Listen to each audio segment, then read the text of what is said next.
Alright, kasama po natin, walang iba kundi ang Program Director ng Animal Kingdom Foundation, Attorney Heidi Kagiwa. Magandang umaga po sa inyo, ma'am. Hi, magandang umaga po sa inyo, Ma'am Nina, at magandang umaga po sa lahat ng inyong mga tagapanood at tagapakinig dito po sa nagseserbisyo. Oh, 'di ba? Back to back ang ating attorney. Kanina si Attorney Eman, ngayon naman si Attorney Heidi. Ba, Feeling attorney na rin tayo. Pwede na pala mag-hello attorney, ah. Hello, attorney. Hello, attorney.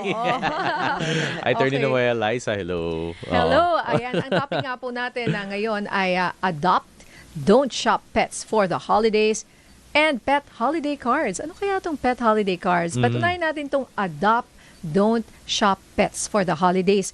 Attorney Heidi, ano po ang ibig sabihin nito? Ito pong ating tinatawag na adopt, don't shop, no? Ito po ay aming ipinopromote na kailangan sana as much as possible yung mga interesado na magkaroon ng pet, no? Not just during the because it's holiday season, but because we really, the people may really want na or gusto talaga na magkaroon ng pet, ay wag na po tayong bumili. Napakarami pong mga pets, no, sa mga rescue centers, sa mga pounds, no, na available at okay to adopt. Kaya siguro mas makakatulong tayo sa pounds, sa mga rescue centers kung tayo po ay mag-a-adopt rather than buying. Opo. So, Ma'am Heidi, at least identify muna natin yung root cause. Bakit ba muna bumibili? Bumibili po, I think, no, because of the breed. Yan. Unang-una po kasi medyo ang Pilipino po, alam nyo naman, medyo breed conscious tayo. Gusto natin imported palagi, ano? Very conscious. Gusto aesthetic din siguro, no? Pwede. Yes, At saka opo. pag minsan kasi fashionista, pag may hawak-hawak kang, something cute at medyo uso na pet, mukhang ginagaya po talaga yan. Ayan. So, Oo. doon nagsisimula. Oo, kasi isipin mo nga naman, parang hindi mo rin sila masisi. Siyempre, may preferences. That's true. Oo, na kung gusto nila ito or lumaki sila dahil ito yung aso ko nung bata ko, gusto ko ganito rin, 'di ba? But ideally talaga maganda po na ating mag-create tayo ng awareness dahil baka may mga myths, misconceptions about adopting pets, kunyari galing sa pound. Kasi syempre, even ako, if you tell me that, wala akong masyadong alam sa animal, hindi man ako expert. Pero medyo hesitant po akong kumuha ng pet, kunyari sa pound or yung, di ba? Sa mga rescue Kasi centers, hindi ko totoo alam po kung yan. ano yung ugali nila eh. Totoo po yan. Talagang may mga misconceptions, may mga misapprehensions, no? Kasi natatakot sila na iniisip nila, pag rescue yan, galing yan sa kalye. So, hindi healthy yan. Mabangis yan, yung mga ngagat yan. So, understandable, yun nga po kasi kulang po sa kaalaman at saka promotion na pwede po silang maging mabait at healthy. So, paano po natin shift muna yung mindset ngayon sa mga soon-to-be or pet owners na, okay, dito tayo dapat? Unang-una po, nagpapakalat tayo ng mga information drives, no, sa ating mga social media. Sinasabi po natin na a dog is a dog regardless of the breed, no? But of course, pag may mga breed dyan, may mga tinatawag po tayong mga behavior na akin o talagang known for that breed, no? Kaya naman po natin sinasabi na intindihin natin, alamin muna natin yung breed o yung uri ng behavior at nature nung ating i-adopt. Ngayon po, ang ginagawa po natin, kaya natin pinopromote ang ating mga asong Pilipino na ating po mga nire-rescue dahil naman yan ay really known to be resilient, to be loyal, to be sweet and friendly, no? At napakadali nilang mag-adjust sa ating mga tao.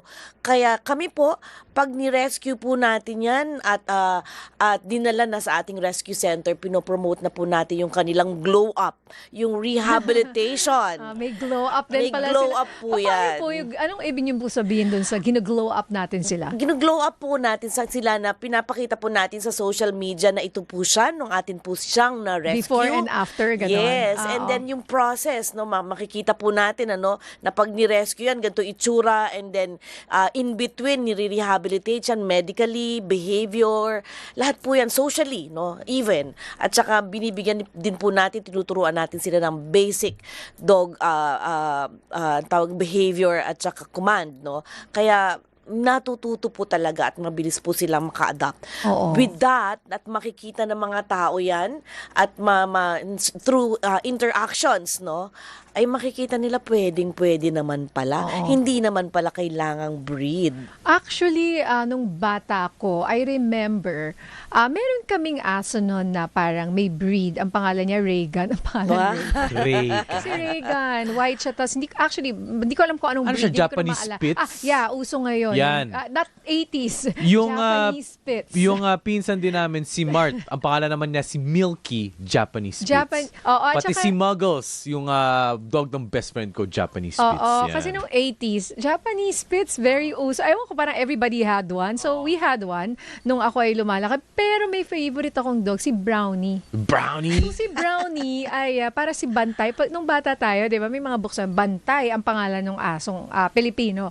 Napaka-sweet ni Brownie. And ordinary asong Pilipino lang siya. That's true. Oo. And yun nga, I think hindi na-realize yun ng ating mga kababayan na, di ba, hindi aware na napaka-sweet ng asong Pilipino. Saan po ba nagmula yung breed natin na pag sabi mong askal, yun siya, hindi siya mabalahibo. Actually, mas gusto ko ngayon kasi na-allergy kami. Tama Ayoko po na yan. masyadong Or, mabalahibo. or di ba they say now, asong Pinoy. Asong Yeah, the Pinoy. Aspen. Yes, Oo. yes. Ang pinagmula niya, medyo masalimuot ang history niya, no? Kasi napakaraming mga sinasabi sa ating Philippine history ng sources ng ating Filipino dogs. But I guess yung current Filipino dogs natin ngayon ay combination na po yan ng mga original Aspen, yung mga original Askal na sinasabi ng iba, yung na mixed breed na po talaga. So gumaganda na actually siya.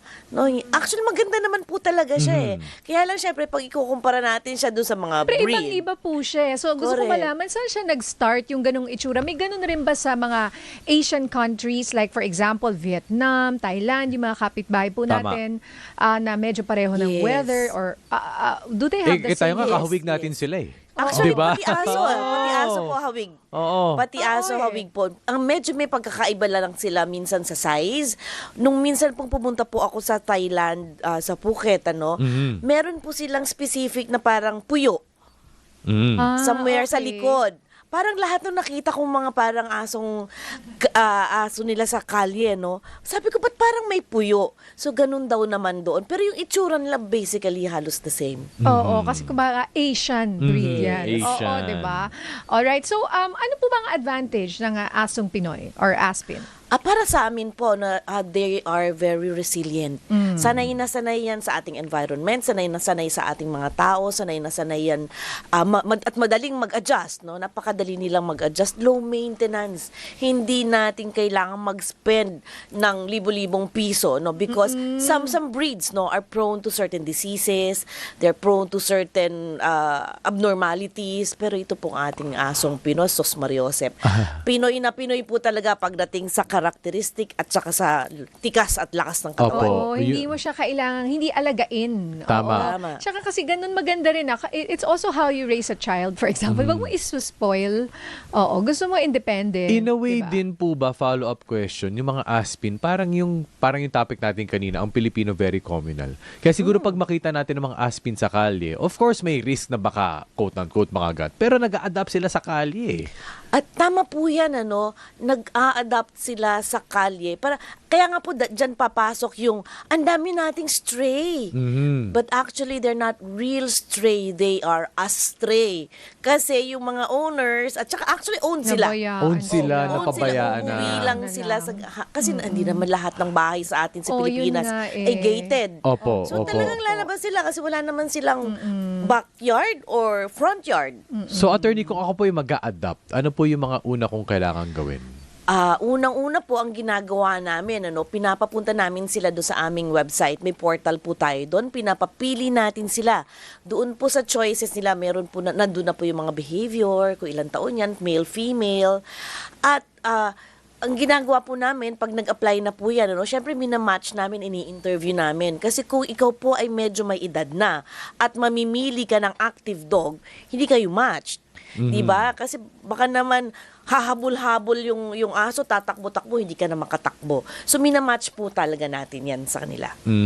And saan po kami pwedeng pumunta para kunyari, interesado sila ngayong mag-adopt ng aso o pusa? Naku, napakadali na po ngayon para sa amin ang mag-adopt, no? Bukod po dito po sa portal, no, mamimili na sila. At pag namili po sila, pwede po silang pumunta diretso po sa amin sa rescue center po namin sa Kapas Tarlac. Napakalapit lang po niyan dito sa Quezon City. Mas madali pa po pumunta ngayon sa Kapas Tarlac kaysa sa Makati. Ayan. Basta dire-diretso lang, diba? attorney, ha? Correct. Dire-diretso NLEX po talaga yan. SCTEX. Tama. Ayun po. At pagkatapos po nun, pwede rin po pagka nakita po nila yan, pwede rin nating i-video call yan or i-video yan. Oo. At pwede naming dalhin sa bahay mo. Free delivery. Opo, mabilis lang po, no? Kasi kanina napag-usapan po ninyo na kapag magre-regalo. Ayan. So, i-emphasize po muli natin, kung ako ay magre-regalo, dapat bang magregalo? Etiquette po ba siya? Or paano po siya dapat gawin?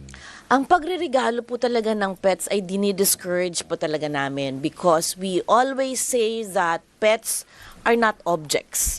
These are living creatures, these are living beings, no? So, unang-una, siguro para sa amin, okay, kung magre-regalo ka talaga, you have to ask the family yung consent, no? At i-check, willing ba sila? Gusto mo ba Gusto ba ng nila? dog? Oo. Yan. At saka, anong klase?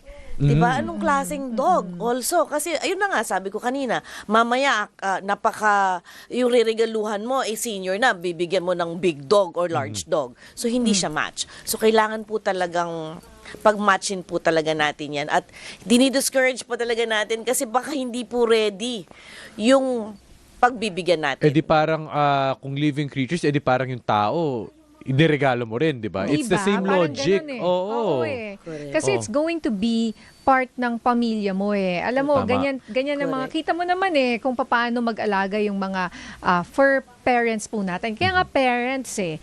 So, Correct. hindi basta-basta nireregalo nga ang aso. Sabi nga ni Teacher Tina ng Safe Space, ito ay responsibilidad. Correct. Oo, hindi Opo. siya regalo. So, Correct. ayan nga po. Maganda yung tinatanong. Kami natanong rin yan ng ninang ng anak ko. Gusto nyo ba? Tapos pinakita yung picture ng dog. Napaka-cute. Parang hindi mo mahihindian. Pero, hindi po kami ready at the time. Correct. Opo. So, hopefully soon. Yeah. Pag laki-laki ng mga anak ko. Yan. Tamang decision naman po kasi you really have to be ready. You really have to commit. Kasi owning a dog is a lifetime commitment. Yan. Ayan. Alright. Nako, maraming salamat po. Attorney Heidi Kagiwa, ang Program Director po ng Animal Kingdom Foundation. Merry Christmas po sa inyo Merry and all the Christmas best. din po sa inyong dalawa. Merry Christmas po. Thank you.